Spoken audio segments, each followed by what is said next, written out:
नमस्कार विद्यार्थी मित्रांनो, इयत्ता 8वीच्या सर्व विद्यार्थी मित्रांचं आपल्या युट्यूब चॅनलवर सहर्ष स्वागत आहे।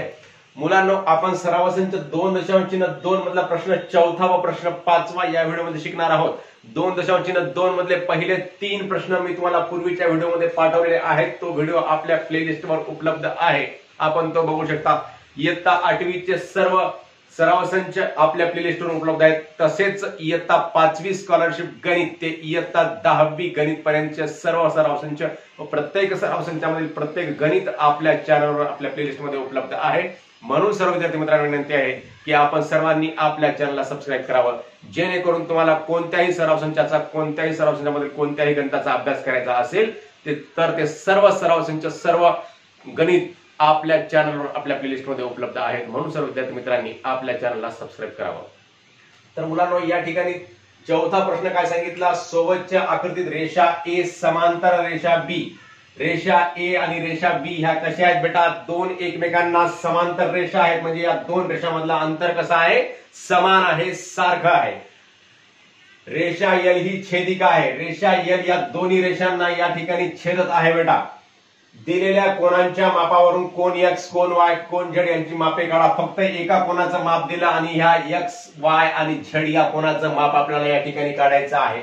मग ज्या कोणाचं माप दिले त्याला आपण एक नाव देऊयात बेटा, याला नाव देऊयात आपण डब्ल्यू नाव देऊयात। मग हे डब्ल्यू कोण आहे समजा, मग डब्ल्यू एक्स वाय झेड।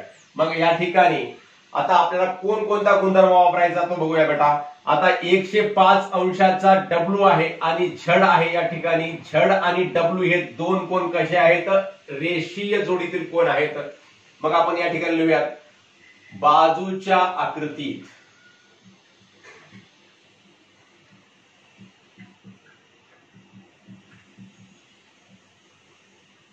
कोण डब्ल्यू अधिक कोण झेड बरोबर आहे 180 अंश।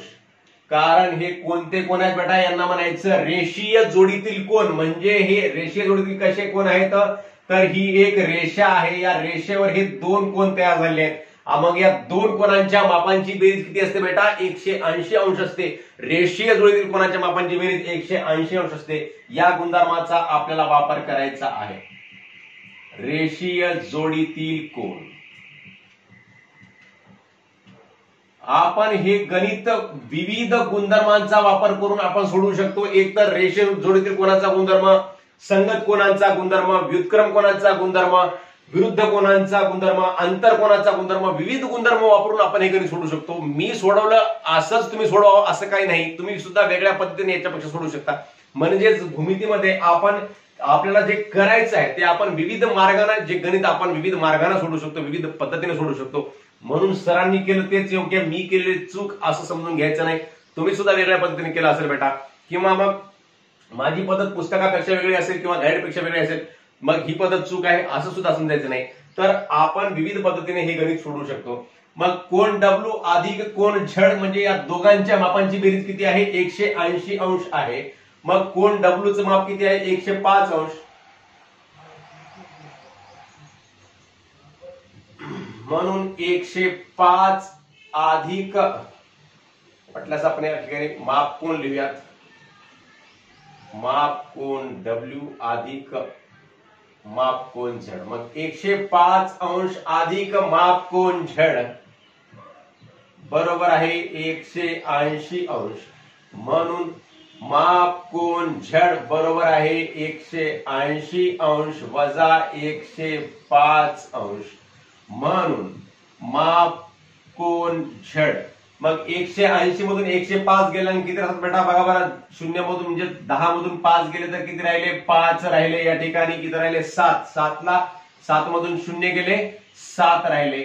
मग 75 अंश माप कोण झेड बरोबर किती आलेला आहे, या ठिकाणी 75 अंश आलेला आहे। याचं माप 75 अंश आलं। मग बघा बेटा, तर हे 75 अंश आहे आणि हे 105 अंश आहे, हे दोन मापा आपले निघाले। आता मग आता कोण डब्ल्यू आणि कोण वाय हे काय आहेत बघा बरं बेटा। कोण डब्ल्यू एकरूप आहे कोण वाय, हे कस काय एकरूप केलं मी सांगा बरं बेटा। तर कोण डब्ल्यू आणि कोण वाय हे कसे आहेत, छेदिकेच्या विरुद्ध बाजूला आहेत, छेदिकेच्या विरुद्ध बाजूला आहेत आणि छेदिकेवरील दिशा, छेदिकेवरील जे या कोणाची भुजा आहे ती कशी आहे, विरुद्ध दिशेला आहे. छेदिकेवरील भुजा ही वरच्या बाजूला आहे तर ही खालच्या बाजूला आहे आणि छेदिकेच्या ते कशा आहेत, दोन बाजूला आहेत आणि छेदिकेवर नसणाऱ्या भुजा सुद्धा कशा आहेत, छेदिकेवर नसणाऱ्या भुजा विरुद्ध दिशेला आहेत. मग अशा प्रकारच्या कोणाला काय म्हणायचं, व्युत्क्रम कोण म्हणतात.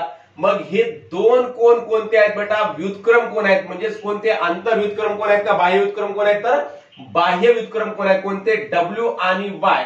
मग हे बाह्य व्युत्क्रम कोण असल्यामुळे व्युत्क्रम कोण कसे असतात बेटा, एकरूप असतात. म्हणून कोण डब्ल्यू एकरूप कोण वाय मी या ठिकाणी लिहिलेलं आहे. कारण काय आहे, ते बाह्य व्युत्क्रम कोण आहेत. तसेच आंतर व्युत्क्रम कोण म्हणजे कोणते, हे आंतर व्युत्क्रम कोण असतात, इकडं आणि इकडं हे आंतर व्युत्क्रम कोण, हे आणि हे आंतर व्युत्क्रम कोण. तर बाह्य व्युत्क्रम कोण हे आणि हे, आणि झड आणि इकडचा कोण हे काय झाले, बाह्य व्युत्क्रम कोण म्हणतात आपण याला. मग कोण डब्ल्यू एकरूप कोण वाय हे लिहायचं बाह्य व्युत्क्रम कोण,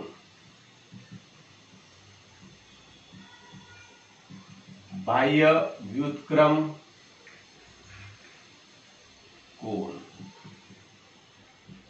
मग हे दोन कोण बाह्य व्युत्क्रम कोण आहेत, म्हणजे या दोन्ही कोणांचं माप कसं आहे बेटा, सारखं आहे, समान आहे.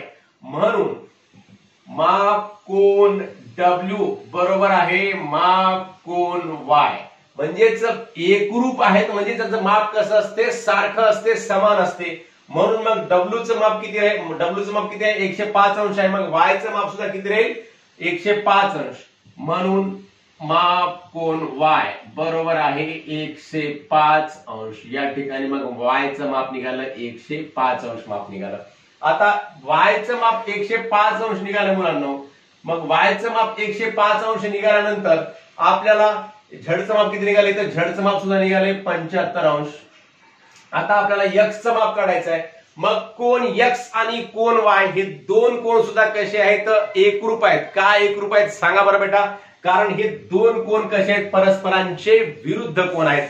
मग ह्या दोन कोणांना म्हणायचं विरुद्ध कोणांचे माप कसे असतात, समान असतात. मग तो गुणधर्म आपण या ठिकाणी वापरायचा. कोण यक्स एकरूप कोण वाय, कारण का, तर विरुद्ध कोण, विरुद्ध कोण. म्हणून माप कोण यक्स बरोबर माप कोण वाय. म्हणून माप कोण यक्स बरोबर आहे किती, मग आता 105 अंश. म्हणजेच वायचं माप जेवढं आहे तेवढंच यक्सचं माप आपल्याला या ठिकाणी लिहिता येते. म्हणजेच वायचं माप 105 अंश आहे तर यक्सचं माप सुद्धा किती येईल बेटा, 105 अंश येईल. तर अशा प्रकारे आपण हे कोण यक्स कोण वाय आणि कोण झडचं माप काढलेलं आहे. तसंच अजून कोण यक्सचं माप आपण कसं काढू शकतो मुलांना सांगा बरं.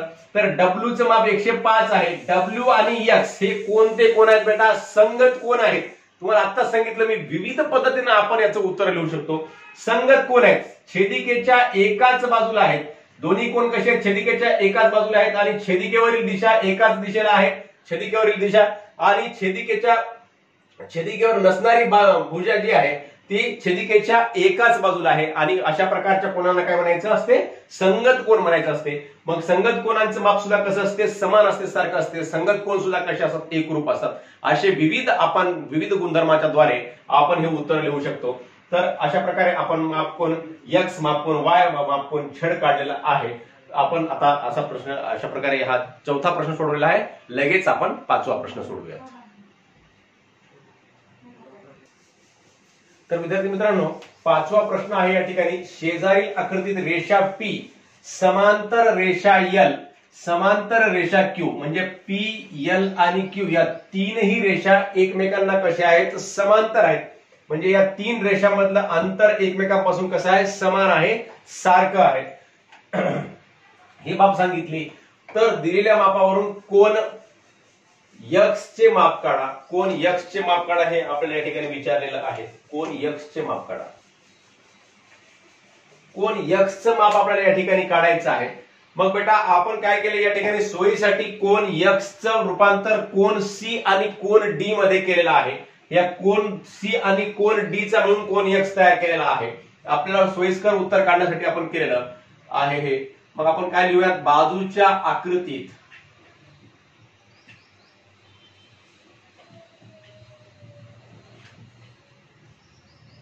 माप कोन x बरोबर आहे,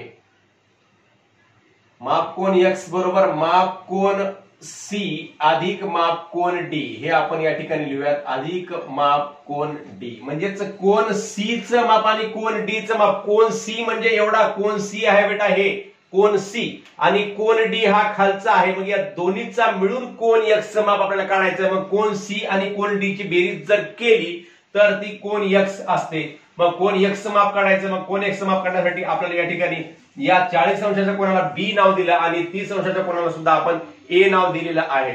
मग आता याचा गुणधर्म कोणता वापरायचा बेटा, तर B कोणाचं माप किती आहे, 40 अंश आहे.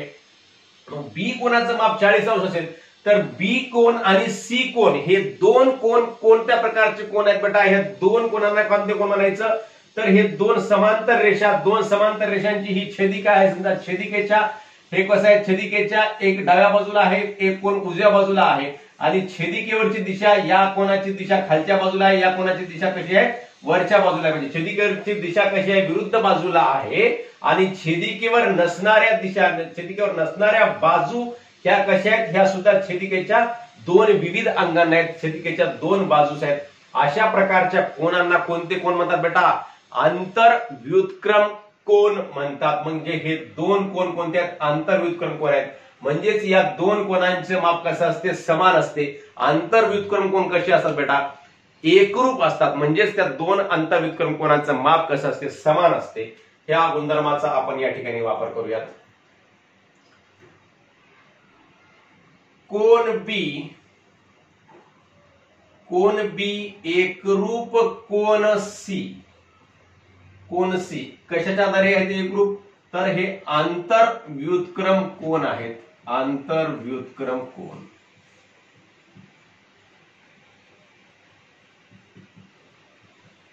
म्हणून माप कोन B बरोबर माप कोन C. म्हणून माप कोन C बरोबर आहे किती, माप कोन B चं माप किती आहे, 40 अंश आहे. माप कोन B चं माप 40 अंश आहे, म्हणून माप कोन C चं माप सुद्धा किती येईल, 40 अंश येईल, 40 अंश. इथं लिहूत आपण वाटल्यास माप कोन B एकच माप सांगितलेलं आहे आपल्याला, 40 अंश.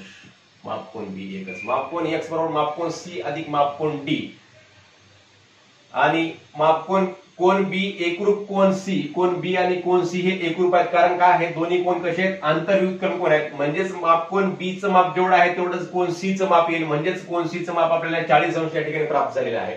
मग आता त्याच प्रकारे कोन A आणि कोन D हे दोन कोन सुद्धा कसे आहेत बेटा, ह्या दोन समांतर रेषा, दोन समांतर रेषांची ही छेदिका, छेदिकेच्या एका डाव्या बाजूला हा कोन A आहे, उजव्या बाजूला कोन D आहे आणि छेदिकेवर असणारी भुजा याची वर गेलेली आहे, याची खाली आलेली आहे. म्हणजे छेदिकेवर असणाऱ्या भुजा कशा आहेत, ह्या विरुद्ध बाजूला गेल्या आहेत. तर आणि छेदिकेवर नसणाऱ्या भुजा आहे कशा आहेत, छेदिकेच्या दोन विविध भागांना आहेत. मग अशा प्रकारच्या कोनांना काय म्हणायचं, तर अशा प्रकारच्या कोनांना म्हणायचं आंतर व्युत्क्रम कोन. परत या ठिकाणी आंतर व्युत्क्रम कोन तयार झालेला आहे. कोन D एकरूप कोन A, कोन D एकरूप कोन A. म्हणून माप कोन D बरोबर माप कोन A हे कोणत्या आधारावर एकरूप आहेत, हे सुद्धा आपण लिहून ठेवूयात, आंतर व्युत्क्रम कोन.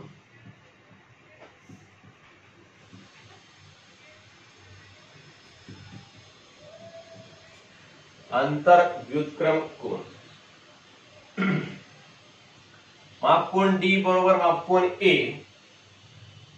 म्हणून माप कोन A बरोबर आहे, तर माप कोन A चं माप किती आहे, माप कोन A चं 30 अंश आहे. मग माप कोन D चं माप सुद्धा किती आहे बेटा, माप कोन D बरोबर आहे किती अंश, मग 30 अंश आहे या ठिकाणी. माप कोन B बरोबर 40 अंश आणि माप कोन A बरोबर आहे 30 अंश. माप कोन B बरोबर 40 अंश आणि माप कोन A बरोबर 30 अंश हे दोन बाबी आपण लिहिलेले आहेत. म्हणून मापकोन डी बरोबर किती आला मला या ठिकाणी 30 अंश आलेला आहे. म्हणजे याचं माप सुद्धा किती आलं 30 अंश, याचं माप किती आलं 40 अंश आलं. मग आता मापकोन डी प्राप्त झाला, आपल्याला मापकोन सी प्राप्त झाला. मग आपण याला एक क्रमांक देऊत वाटला असेल तर या ठिकाणी 1 म्हणून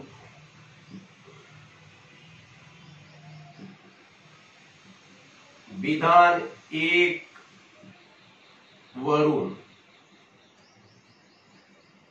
मापकोन एक्स बरोबर मापकोन सी अधिक मापकोन डी म्हणून मापकोन एक्स बरोबर आहे मापकोन सी किती आहे 40 अंश अधिक मापकोन डी किती आहे 30 अंश म्हणून मापकोन एक्स बरोबर आहे 70 अंश. अशा प्रकारे आपण या ठिकाणी मापकोन एक्स चं माप काढलेलं आहे. हे आपण विधान 1 वगैरे लिहिणं गेलं तरी चालते, पण फक्त आपण या ठिकाणी मापकोन एक्स चे जे माप आहे म्हणजे हे पूर्ण हे दोन्ही कोणाचं मिळून एक्स तयार झालेला आहे. एक्सचं माप कोन सी आणि कोन डी यांच्या मापांच्या बेरजेएवढं आहे. आणि कोन सी चं माप आपण कसं काढलं, अंतर्भूत करून कोणाचा जे गुणधर्म असतो त्याचा वापर केला, आणि कोन ए वरून कोन डी चं माप सुद्धा अंतर्भूत करून कोणाचा गुणधर्माचा वापर केला, व कोन सी आणि कोन डी चं माप काढलं, आणि कोन सी व कोन डी च्या मापांची बेरीज म्हणजेच कोन एक्स चं माप आहे बेटा. अशा प्रकारे भूमितीमध्ये एक भाग असते की या आकृतीमध्ये इथंच सगळं उत्तर असतात, फक्त आपण थोडंसं चालना द्यावं लागतं आपल्या मेंदूला, आणि चालना देऊन जर आपण व्यवस्थित जर आपण याचा विचार केला तर आपल्याला निश्चितपणे कोणताही प्रश्न सहजपणे सोडवता येतो. तर अशा प्रकारे आपण सराव संच 2.2 मधले प्रश्न 4 व प्रश्न 5 या व्हिडिओमध्ये सोडवलेला आहे. आपणा सर्वांना हा व्हिडिओ आवडल्यास नक्की आपल्या मित्रांना शेअर करा व व्हिडिओवर लाईक्स व कमेंट सुद्धा अवश्य करा. धन्यवाद. जय गुरु.